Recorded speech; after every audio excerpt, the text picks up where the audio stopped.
കനത്ത ചൂടിൽ ഉൽപാദനം കുറഞ്ഞതോടെ സംസ്ഥാനത്ത് കോഴിയിറച്ചിയുടെ വില കുതിച്ചുയരുകയാണ്. 20 ദിവസത്തിനുള്ളിൽ 1 കിലോ കോഴിയിറച്ചിക്ക് 50 രൂപ വരെ വർദ്ധിച്ച് 220 രൂപ മുതൽ 240 രൂപ വരെയായി. 140 മുതൽ 160 വരെയായിരുന്ന വിലയാണ് വർദ്ധിച്ച് 240 രൂപ വരെയായത്. ഒരു മാസം മുൻപ് ലൈവ് ചിക്കന് 100 രൂപയ്ക്ക് താഴെയായിരുന്നു വില. റംസാൻ നോമ്പ് അടുത്തതിനാൽ വില ഇനിയും ഉയർന്നേക്കും, ഒരു സംശയവും വേണ്ട. കനത്ത ചൂടിൽ ഉൽപാദനം കുറഞ്ഞതാണ് വില പൊടുന്നനെ ഉയരാൻ കാരണമെന്നാണ് വ്യാപാരികൾ പറയുന്നത്. വെയിൽ കൂടിയതോടെ കോഴികൾ കഴിക്കുന്ന തീറ്റയുടെ അളവ് കുറഞ്ഞു. ഇതോടെ ഇവയുടെ തൂക്കവും കുറയും. ഇത്തരത്തിൽ തൂക്കം കുറയുന്നതിൽ നഷ്ടം വരാതിരിക്കാനാണ് കർഷകർ ഉൽപാദനം കുറയ്ക്കുന്നത്. സംസ്ഥാനത്ത് പ്രധാനമായി ചിക്കൻ എത്തുന്നത് തമിഴ്നാട്, കർണാടക സംസ്ഥാനങ്ങളിൽ നിന്നാണ്. അന്യസംസ്ഥാനത്തെ ഫാമുകളിലും കോഴി ഉൽപാദനം കുറഞ്ഞിട്ടുണ്ട്.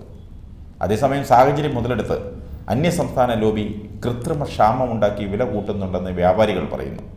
വിലക്കയറ്റത്തിന് പിന്നിൽ തമിഴ്നാട് ലോബിയാണെന്നാണ് ആരോപണം. അവർ കൃത്രിമ ക്ഷാമമുണ്ടാക്കി വില വർദ്ധിപ്പിക്കുകയാണെന്നാണ് ഒരു വിഭാഗം ചിക്കൻ വ്യാപാരികൾ പറയുന്നത്.